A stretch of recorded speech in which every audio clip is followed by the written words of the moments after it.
Alright, what's up, yo? It's episode 3, and I am surprised, personally, that I have enough motivation to keep making these. Not gonna lie, this here, episode 3, is my least favorite episode of the whole series, probably. Might be a hot take, but I just don't find it particularly compelling, and I think the wax figures are kind of lame, like, as villains and all that. And without, too much intro, let's get right to the fucking episode. Almost immediately, we got a brand new sweater from Mabel here that we have never seen before, and it seems to have a strawberry on it. Very nice sweater. Add that bitch to the list. Alright, so the waffle with big arms that Mabel draws is seen later in Weirdmageddon Part 2.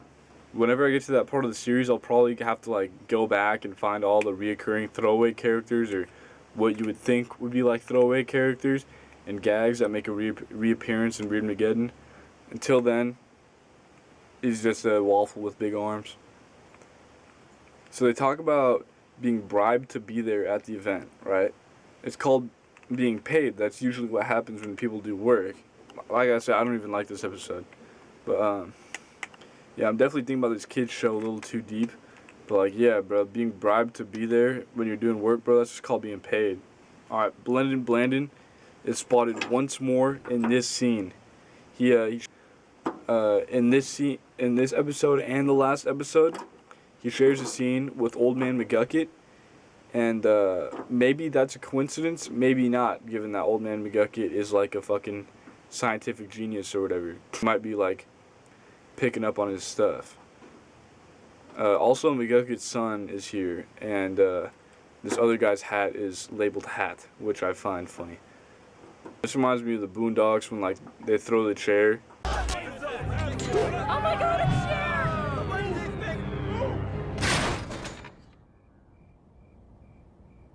I'm mad!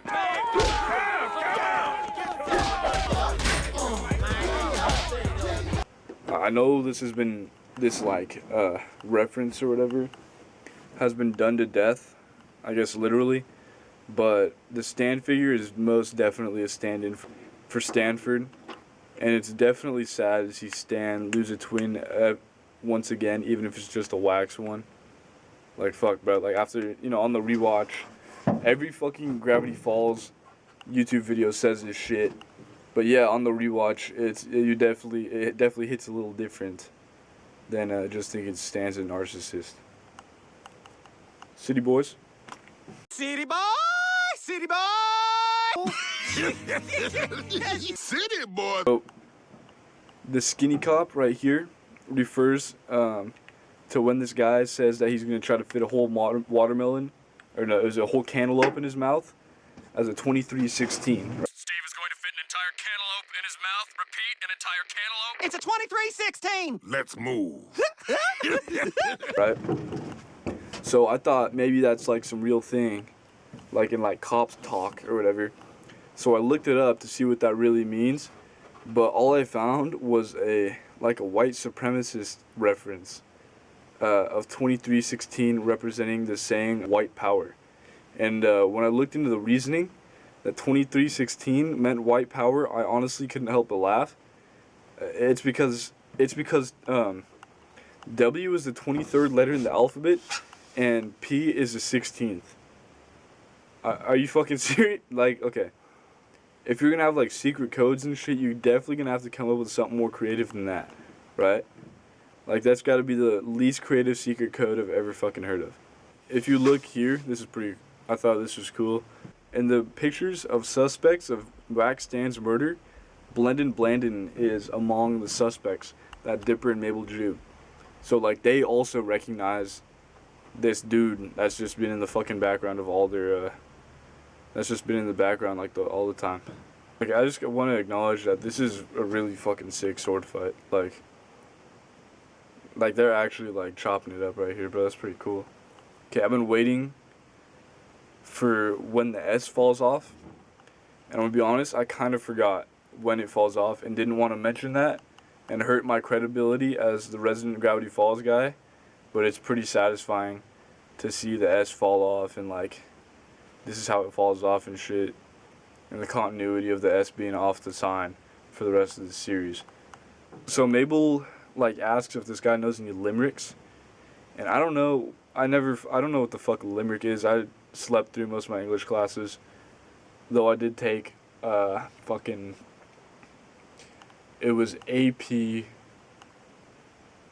Lang. So maybe they would have went over in AP Lit. Either way, he goes, there once was a dude from Kentucky, right? And so I'm like, alright, bro, what's this guy referencing? And so the reference is of a limerick that goes like this. It goes, there once was a man from Nantucket. Okay, somebody just fucking screamed their lungs out. Or is it a dog, because the dog just barked too. It sounded like a girl. I don't know if you guys can hear that, but that's kind of trippy. But, yeah, so the limerick goes like this.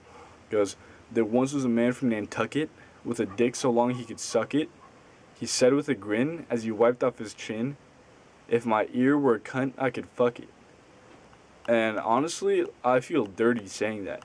And I'm surprised that a reference like that made it into the show, if that's what they were referencing. And according to the Alex Hirsch Disney censor back and forth messages, if you haven't seen that, I would definitely recommend you look that up because it's so fucking funny, very entertaining. I guess it actually almost didn't make the cut. Alright, at the end credits, the little like cryptogram or whatever, if you decipher it, it says he's still in the vents, in reference to Larry King's head, of course. Thanks for watching this episode, and thanks for watching the last 2 episodes if you have. And if you haven't, go watch them. But yeah, other than that, new episode comes soon. I've been having fun making these. It's been exciting. I've never I'm not really taking this seriously, but I've never actually committed to making YouTube videos or the fuck. So this is fun. I'm enjoying this. And honestly, even if nobody fucking watches these videos, I'm still having a good time, and I'm still gonna do it. So thanks if you enjoy it. If you enjoy it, that's cool. Stay tuned for the next episodes and watch the last couple. Till next time, I'll see y'all later.